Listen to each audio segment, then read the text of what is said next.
영상으로 정보를 습득하는 것과 글을 읽음으로써 정보를 습득하는 것에는 많은 차이가 있습니다. 능동적 인풋이라는 표현을 써보겠습니다. 예를 들어 정보를 글로 습득할 때는 우리의 뇌는 우리의 경험한 기억 속에서 이미지들을 끌어와서 사용하게 됩니다. 어떤 기억의 파편들을 모아서 한 장의 이미지로 만드는 행위, 이런 건 일종의 두뇌의 창작 행위라고도 볼 수 있습니다. 그렇게 만들어진 이미지들의 집합체가 내가 알고 있던 것, 내가 경험했던 것, 그리고 새로 능동적으로 습득한 정보들, 이것들 사이에 연관성을 만들어내서 뇌의 물리적 구조를 바꾸기도 합니다. 실제로 뇌 가소성 이론에 따르면은 이런 식으로 뇌의 기능들이 점점 발달하게 되기도 하죠. 반면 영상 매체나 오디오형 컨텐츠, 이런 것들로 지식 정보들을 습득을 하게 된다면 보여지는 대로 혹은 들려지는 대로 뇌는 그저 받아들일 뿐이죠. 물론 영상보다는 오디오형 컨텐츠는 그래도 시각화라는 약간의 능동적 습득은 영상 매체보다는 낫긴 하지만 이 또한 반쪽짜리 능동에 불과합니다. 비디오, 오디오, 텍스트 순으로 뇌의 능동성이 커지게 되죠. 이렇게 능동적으로 지식 정보를 습득하고 뇌가 그려나가는 행위는 뉴런의 연결망인 시냅스를 재정립시키기도 하고요. 좀 더 효율적인 시냅스, 이런 뉴런 망들을 위치도 조절하고 만들기도 하고 뇌를 더 효율적으로 사용할 수 있게 정리를 한다는 거죠. 이게 아까도 말했던 뇌 가소성의 핵심 영역인데, 뇌 가소성이라는 거는 신경계의 변화 능력을 말하거든요. 왜 우리가 어릴 때 배웠던 사람들은 일정 나이 이상이 되면 뇌가 성장을 멈추고 굳어버린다는 인식이 있잖아요. 근데 이게 뇌 가소성 이론이 일반적으로 퍼져 있는 지금은 더 이상 통용되지 않는 말이 됐거든요. 물론 일정 나이 이상을 먹으면 성장 호르몬이 줄어들어서 뇌세포 생성도 서서히 느려지기 시작합니다. 그러나 사실 뇌 퇴화를 가속시키는 건 다른 이유가 더 크거든요. 술, 담배 같은 화학적 요인도 있겠지만 가장 큰 문제는 나이를 먹을수록 익숙한 것에 안주하려는 성향 때문입니다. 왜 지난번 영상 여기서 다루었던 확증 편향 같은 게 대표적인 예시가 되겠죠. 뇌 퇴화를 가속화시키는 건 뇌 자극이 없을 때라고 하거든요. 신경망에 변화를 주지 않기 때문이라고 합니다. 진짜 말 그대로 굳어버리는 거죠. 그래서 능동적 뇌 사용을 유도를 해야 합니다. 텍스트를 읽는 것만으로도 뇌는 능동적으로 변화해 갑니다. 학습에 더 유리해지고 창의적으로 바뀌어 갑니다. 물론 학습하지 않아도, 창의적이지 않아도 먹고 사는 데는 문제 없죠. 남에게 피해 안 주면 그뿐. 그러나 책을 읽지 않으면 실제로 내 삶에 문제가 생길 수도 있습니다. 왜냐하면 주의력 결핍이 생기거든요. 주의력 결핍은 산만한 걸 말하죠. 이거는 난독으로도 이어집니다. 난독증 같은 거는 실제로 업무 능력에도 엄청 깊이 연관되어 있기 때문에 문제를 일으키지 않는다, 상관없다 라고 할 수 없는 거죠. 내 퇴화를 가속시키는 게 인터넷 글들, 그러니까 하이퍼텍스트가 들어가 있는 거, 링크들 쉽게 말해서 그런 게 들어가 있는 글들을 읽는 거, 혹은 되게 짧은 단문으로만 이루어진 글들을 읽는 거, 이런 것들도 뇌를 되게 산만하게 만들어서 난독이나 주의력 결핍으로 이어진다고 하거든요. 실제로 나무위키 같은 데 들어가서 어떤 주제에 대한 글을 보면서 링크를 타고 또 다른 문서로 넘어가고 또 잠깐 보다가 또 넘어가고 또 넘어가고, 이런 식으로 우리 정보 검색 많이 하잖아요. 이런 것도 뇌를 산만하게 만드는 것 중 하나라는 거죠. 텍스트 홍수인 시대에 난독증이 더 많아지는 이유도 우리들의 삶이 느린 전개의 장문들로 이루어진 어려운 문장들이 있는 책을 읽는 행위와 멀어지고 있기 때문입니다. 바꿔 말해서 난독증, 집중력 장애, 이런 건 훈련을 통해서 개발해 나가는, 게임에서 경험치 얻으면서 레벨업 시키는 이런 것과 비슷하다는 거죠. 그냥 장문의 책을 읽는 것 하나만으로.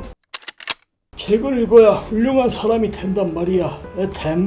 오늘 소개한 내용을 정리해보자면 다음과 같습니다. 책을 읽는 건 능동적 인풋에 해당합니다. 영상 매체를 통한 수동적 정보 습득이 아닌 기억의 파편을 모아 시각화시키는 창작 행위의 반복, 즉 책을 읽는 것은 창의적이고 능동적인 뇌 자극법이다. 그리고 이는 뇌 가소성 이론에 의거해서 뇌 신경계를 변화시키고 확증 편향에 빠지지 않게 해주고 뇌가 퇴화하고 굳어버리는 것을 막아줄 가장 효율적이고 간편한 뇌 훈련 방법이다. 그리고 이것은 또 주의력 결핍이나 난독증 등 집중하기 어렵고 막 산만해지는 것을 방지해주는 뇌 사용법 스킬을 레벨업 시키는 효과가 되어준다. 나를 업그레이드하는 방법, 좀 더 나은 나로 레벨업 하는 법, 책을 읽는 것, 이거면 됩니다.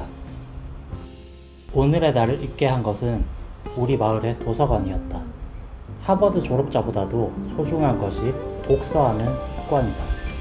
빌 게이츠.